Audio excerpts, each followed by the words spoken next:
If you can convince the lowest white man he's better than the best colored man, he won't notice you're picking his pocket. Hell, give him someone to look down on, and he'll empty his pockets for you.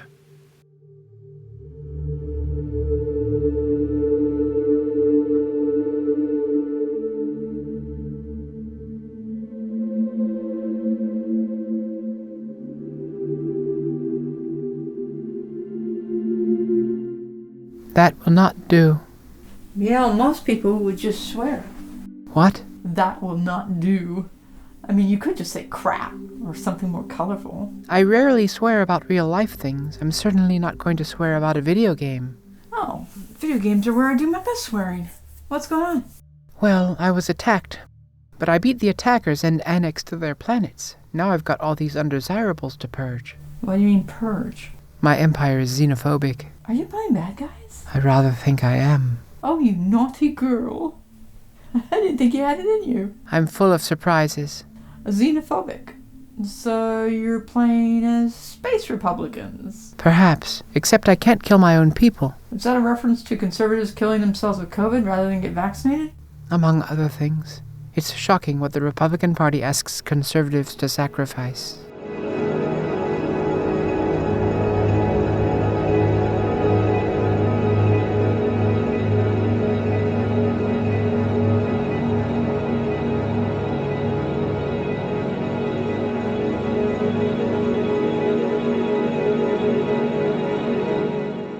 American horror writer H.P. Lovecraft wrote of a cult worshipping blasphemous deities with insatiable appetites and indescribable forms, bloated corporealities of shrieking and immemorial lunacy, glistening with unnatural colors from out of space. These cult members sought power.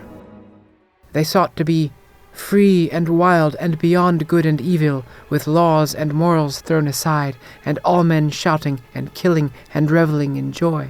Then the liberated old ones would teach them new ways to shout and kill and revel and enjoy themselves, and all the earth would flame with a holocaust of ecstasy and freedom. Lovecraft's anthropologists recognized in these singular cults or tribes a peculiar bloodthirstiness in their practices of human sacrifice, and a willingness to be consumed by their deities as proof of their devotion.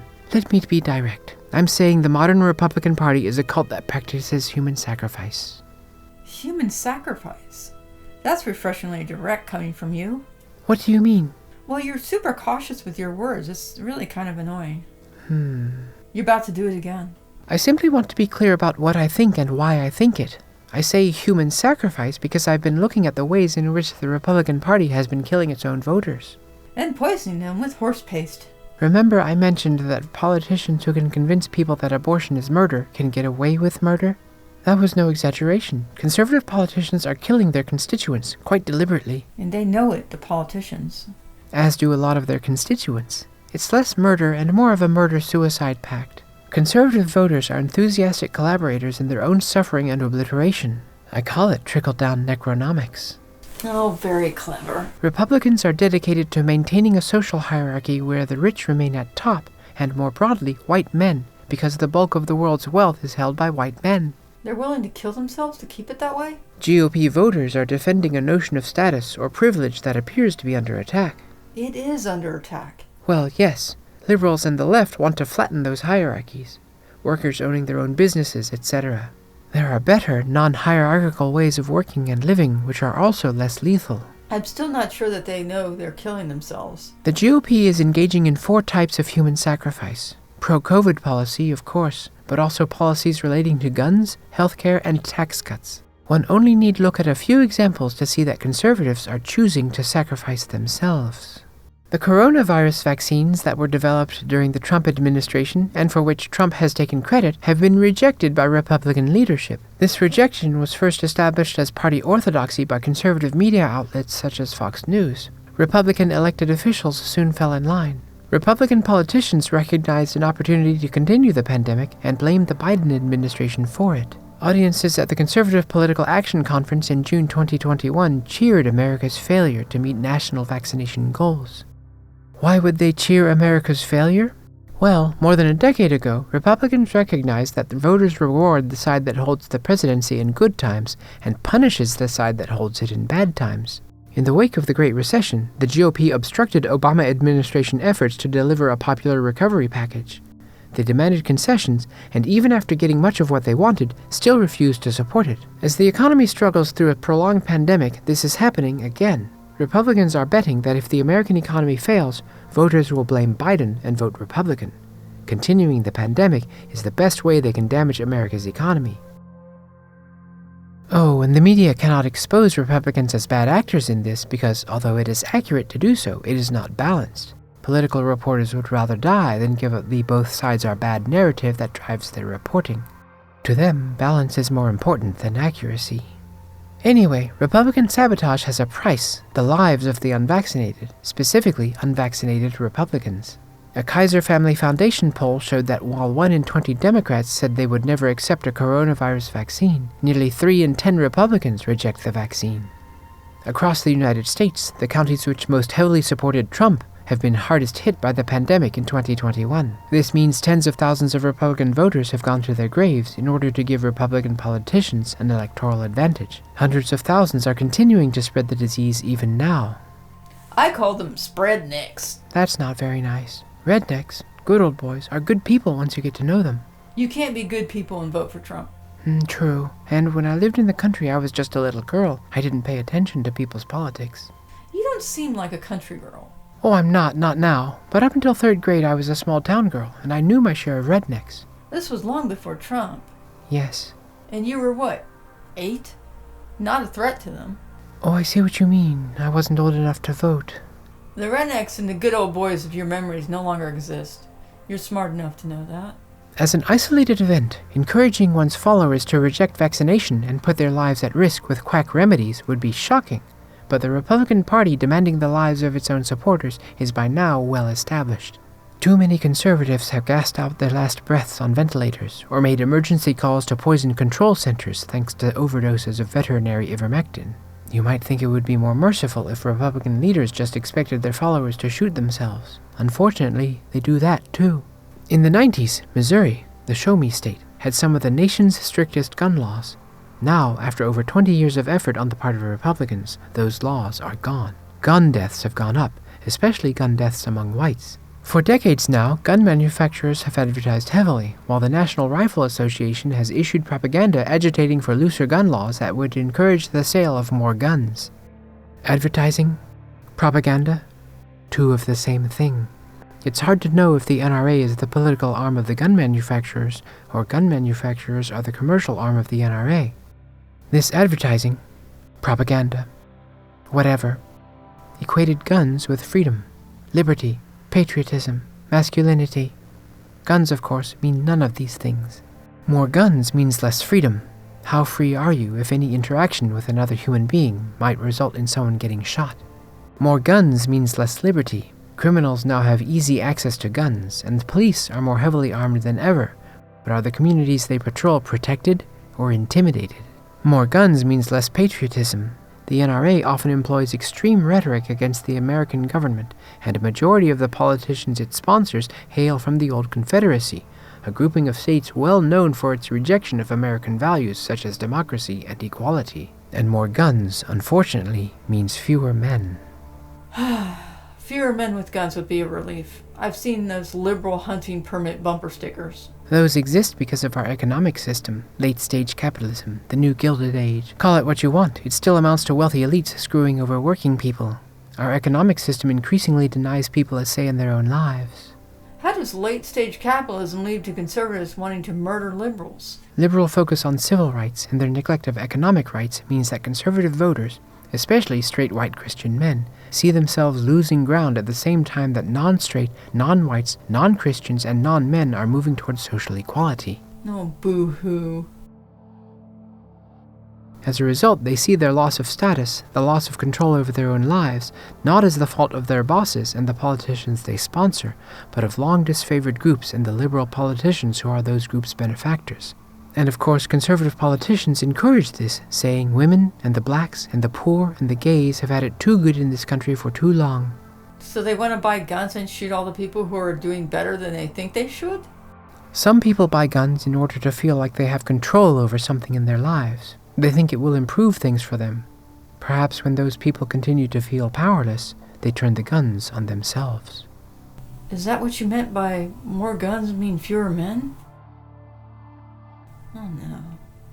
Non-Hispanic white men are a little over 1/3 of the total American population, but account for over 80% of gun suicides. A white male American is 5 times more likely to die at his own hands by his own gun than to be shot to death by someone else. In a gruesome symmetry, Black Americans are 5 times more likely to be murdered with a gun than to kill themselves with their own guns. Between 2008 and 2013, whites died from gun accidents and suicides 10 times more frequently than did other demographic groups.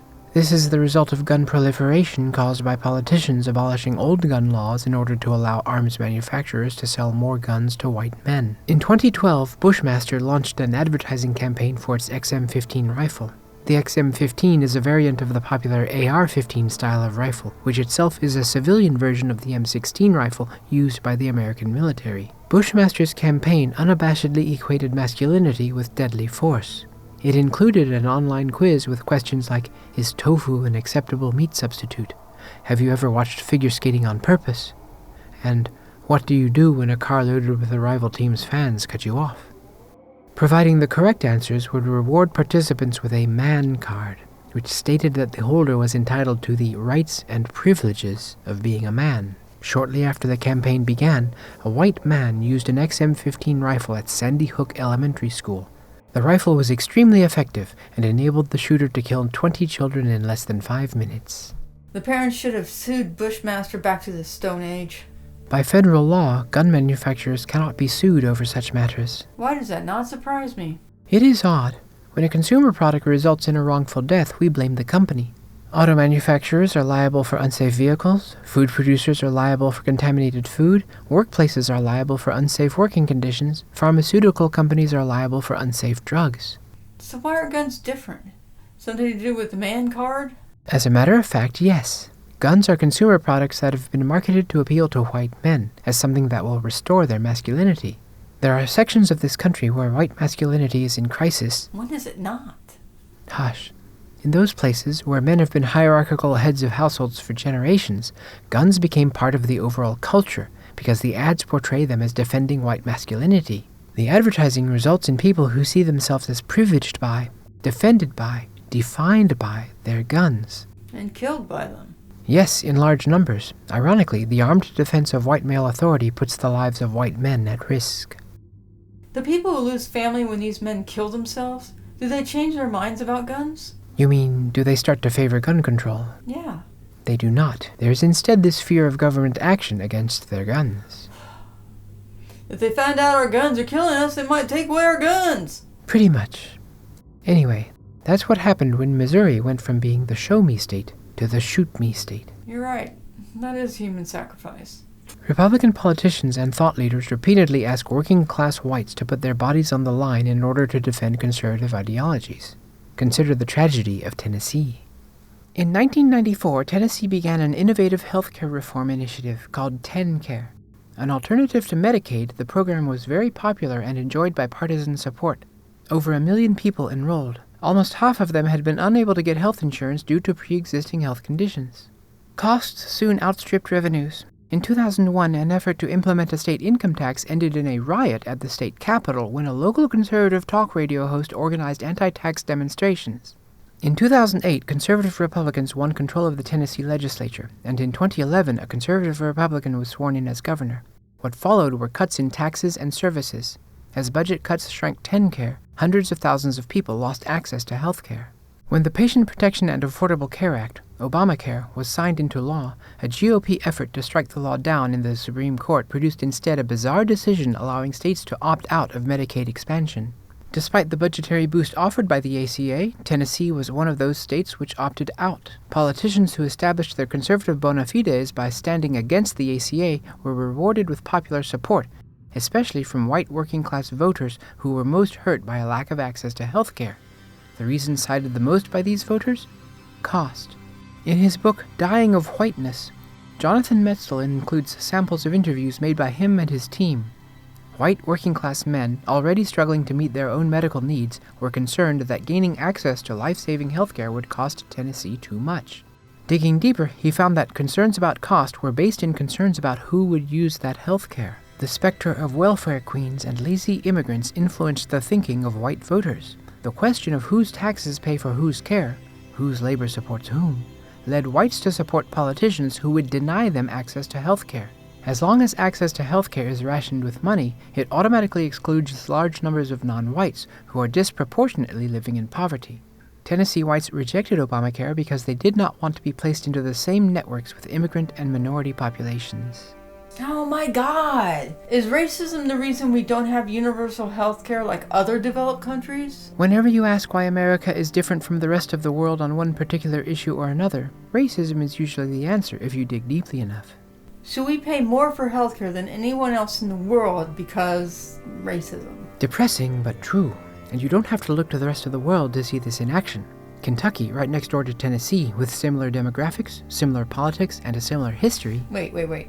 Even I know that Tennessee was a Confederate state. Kentucky never turned traitor. True, but the two states have much in common. Unlike Tennessee, Kentucky did implement Medicaid expansion.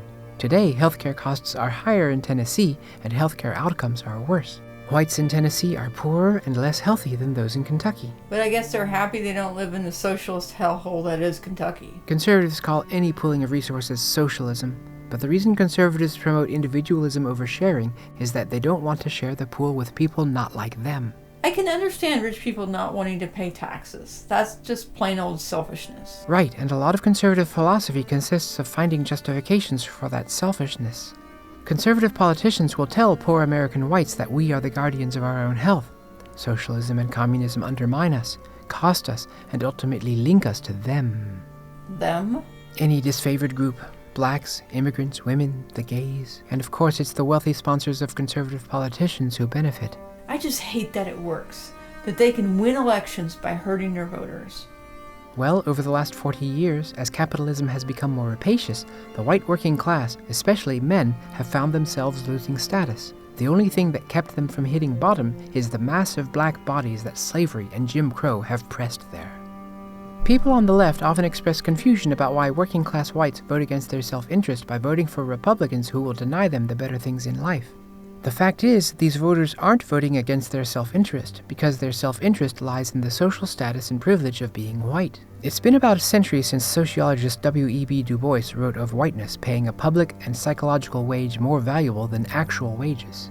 It is clear that this psychological wage still has great currency among the white working class. Accepting a health insurance program organized by a black president is intolerable to many of them. These people prefer to live in pain, and that pain links them to one another and to their position in a hierarchy. Their position may not be lofty, but they are not at the bottom alongside former subordinates who are now competitors. Republican leaders win power by appealing to white supremacy. They then implement policies that spread pain and death to their voters. By voting for politicians who promise to bolster the advantages of whiteness, conservatives are making whiteness itself costly, fragile, and unhealthy. Personally, I don't mind when white supremacists hurt or kill themselves. Oh. Fewer people voting Republican. Not everyone who votes Republican is a white supremacist. Could have fooled me. They're just more comfortable with the America of the past. It's the America in which they grew up, and they rarely encountered its gross injustices. That's why I feel a little bit of sympathy for these people. They want to keep the good they remember, but there's no way to do that without keeping the injustices under which so many suffered. You spend way too much time trying to sympathize with these people. Have you ever tried? Yes, I have, and it should have been easy. Easy? Why easy? As a kid, I was surrounded by white people. But even with that, white supremacy makes no sense to me. Probably because there's no way to define white that makes sense. Genetically? There is no white gene. European ancestry, then? That would include Latin America, which they don't consider white. Why Latin America? Every Latin American state started as part of a major European empire. Many Latin American elites can trace their lineages back to Europe. The people are majority Catholic, and last I checked, so are a lot of Europeans. Western culture? Then you have to define the West, which as recently as 40 years ago excluded Central and Eastern Europe because they were part of the communist bloc. Then I guess they mean people in mainstream American culture. Define it that way, and you're going to include a lot of people whom white supremacists don't consider white. Middle and upper class blacks, Asians, Indians, Hispanics. No, if white supremacy were a real thing, it certainly wouldn't need to be enforced by law and custom. Whatever. I don't care if it's imaginary. When they hurt people for not being white, that's real. It is. So no sympathy for the devil. Sympathizing with them, building bridges to them, is the only way. We have to show them that we don't want to drag them down. We want to take them with us to a better place. You still don't understand what you're dealing with, do you? The perfect political party. Its hierarchical perfection is matched only by its hostility, unclouded by conscience, remorse, or delusions of morality. Look, I've heard enough of this, and I'm asking you to pull the plug. Last word. What? I can't lie to you about your chances, but you have my sympathies. She's right, though. They hate her guts. They are happily killing themselves in order to own the libs. And they're cutting off their children's best hope for the future. The children? How? How else? Tax cuts. In the 90s, Kansas had a top 10 public education system. In the Kansas City Metroplex, people on the Missouri side would move to the Kansas side despite the higher taxes to get a better education for their children. In 2010, Kansas voters elected Senator Sam Brownback as their governor. He came into office with a conservative legislature dedicated to cutting taxes on Kansas businesses and on income taxes paid by the state's wealthiest citizens. He claimed that his program was a statewide economic and social experiment in the grand trickle-down tradition of Ronald Reagan. Cutting burdensome taxes on businesses and the wealthy would unleash unprecedented economic growth. The cut in state income taxes meant that there were fewer deductions for it on federal income taxes, which meant that money which had been going to Topeka instead went to Washington. Destabilized state finances led to widespread budget austerity and a downgrade in the state's credit rating. Austerity had immediate consequences. The state laid off thousands of workers at a time when America was still coming out of the Great Recession. Brownback's tax cuts were heavily tilted in favor of the wealthy. The richest 15% of Kansans saw overwhelming reductions in their taxes, with later increases in sales taxes and elimination of certain tax credits. The poorest 40% of Kansans saw their taxes increase. Brownback quickly became one of the country's most unpopular governors. Despite this, he was re-elected in 2014. He won among working-class whites due to his opposition to Medicaid expansion, his support for gun proliferation, and due to the austerity program that was hurting those very same working-class whites. The tax cuts in Kansas showed that poor white populations will vote for politicians who hurt them because 1. They fear that someone, somewhere is getting help they do not deserve, and 2. They feel guilt that they themselves need help. Of course, a second Brownback term simply ensured that the suffering would continue. People suffered. Rejecting Medicaid expansion led to thousands of people with perfectly treatable medical conditions left to cope as best they could. Physical infrastructure suffered. Road repairs in 2015 covered only 1/6 as much road as was covered before austerity. Kansas schools, once the pride of the plains, suffered. Per-student spending fell, programs were eliminated, and school fees increased. By 2016, Kansas was one of the bottom 10 states in student achievement. Decaying social and physical infrastructure hampered job growth. In 2016, Kansas ranked 46th in private sector job growth. Oh, unprecedented economic growth. The same thing conservative politicians promise every time they cut taxes on rich people and big corporations. And conservative voters fall for it. Every time. The fundamental flaw of supply-side economics, trickle-down economics, is that wealth does not trickle down. It condenses. It congeals. If the policy doesn't work, why vote for it? Policy doesn't matter. Maintaining the proper social order matters. Austerity strengthens hierarchy. The rich get richer, they stay at the top of the social pyramid, and the system that assures their dominance remains in place. Their voters remain somewhere in the middle. Still sounds like a raw deal to me. Being in the middle is better than being at the bottom in almost every way. For example, to make up for lost revenues, police departments moved from community protection to oppression and predatory enforcement of fines. Like any predators, they will prey on the most vulnerable communities, those at the bottom of the pyramid, those without the political power to fight back. And that's why conservatives support police brutality with that Blue Lives Matter shit. I think so. When police kill, they are much more likely to murder poor people, marginalized people, non-white people. When was the last time you heard of a cop killing a pretty blonde? Never. So that's how austerity strengthens hierarchy.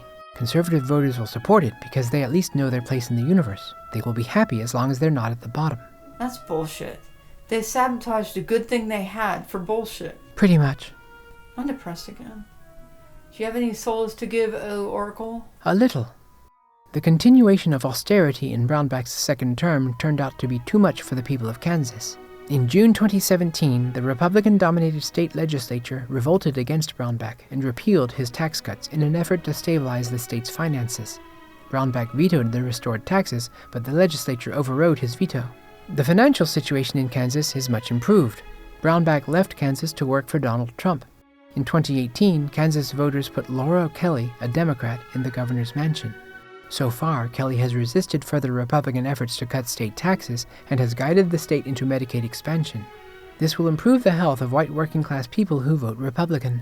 Kansas schools are also in a better situation, but years of cuts means that students enrolling now will never know what opportunities were lost due to Republican austerity.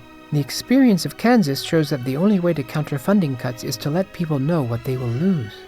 Even then, this may not work. Republicans are no longer interested in their children receiving a good education. In 2017, a poll showed that a majority of Republicans, 58%, believed college was detrimental to the nation. Working-class whites also expressed skepticism about the value of education, preferring factory jobs over office jobs, 72 to 28. There's nothing wrong with factory jobs. Factory jobs are great, but factory owners keep sending those jobs overseas. People end up jumping from one job to another, from one kind of job to another. The only thing that really helps a person change careers is education. A lot of Democrats have been pushing for free college. But it's frankly elitist for Democrats to come along and say the answer to working class problems is more college. The white working class doesn't want the Democratic version of the American dream. They want their own. Don't force your version of the American dream on me? Yes. The trouble is, the version of the American dream they've been taught was whites only. Republicans, in coded appeals to sacred tradition and muscular masculinity, promise them that, even while they make that kind of life impossible. What a scam. It is a scam, a performance, and conservative voters and leaders go along with the performance. While Republican voters sacrifice their longevity and their well-being for their leaders also sacrifice themselves. They seem perfectly healthy to me. Well, except for Mitch McConnell. He doesn't look well. Republican leaders sacrifice too. What could they possibly be sacrificing? Their dignity, their respect for other conservatives and for themselves. In the GOP today, elected officials sacrifice whatever principles, pride, or personal integrity they may have. Any individuality they may have must be masked. I consider you an expert on living behind a mask. Consider what happened to Trump's rivals in the 2016 campaign. Ted Cruz and Marco Rubio were routinely insulted and humiliated by Trump, but they abandoned their pride and self-respect and became two of his most servile toadies. They just weren't smart enough to figure out that Trump was a damn con man. Oh, I think they were. Lindsey Graham said several times in 2015 and 2016 that Trump was unfit for office, that it would be better for the GOP to reject Trump and lose than for it to embrace Trump and win, that Trump was insane. I can guarantee you it wasn't Trump's oratory that persuaded Graham to become his biggest supporter in the Senate. You're not going to get me to feel bad for them. I feel bad for them. They cannot simply be themselves. They have to conform to a very strict set of behaviors. They all have to say the exact same things, promote the exact same lies, and follow the exact same media narratives, or they will be outcasts like Liz Cheney or Mitt Romney or Mike Pence. I still don't feel bad for them.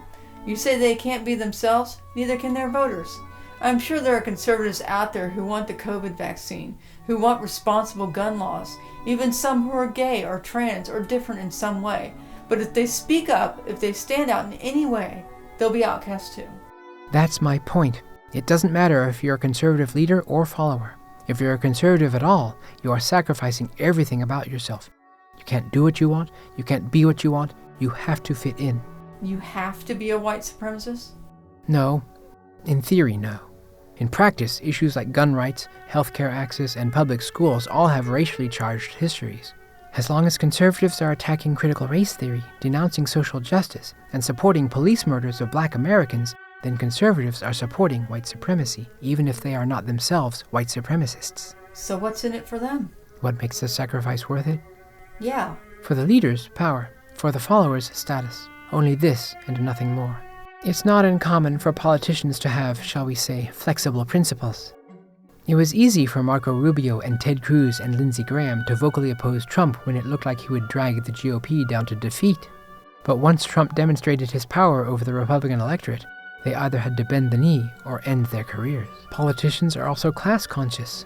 The costs of campaigning are so high that it is wealthy donors who determine which candidates get seen, and holding office depends on how well a politician can defend their donor's interests. While there are a variety of donor interests supporting Democratic politicians, the Republican Party exists to maintain the economic status quo, an economic order in which the wealthy retain their privileges forever.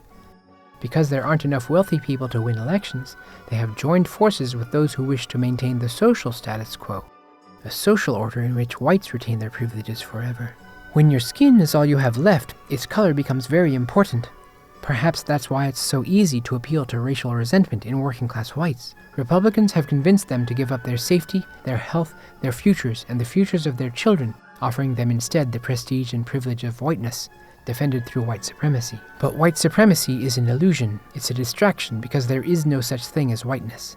What it does offer is a way to win at life without effort, to hold privilege without earning it, to avoid a competition with others that one knows, consciously or unconsciously, will be lost, to avoid humiliation in front of those one considers one's social inferiors, women, blacks, immigrants, the left. What do conservatives sacrifice in order to be good conservatives? Everything.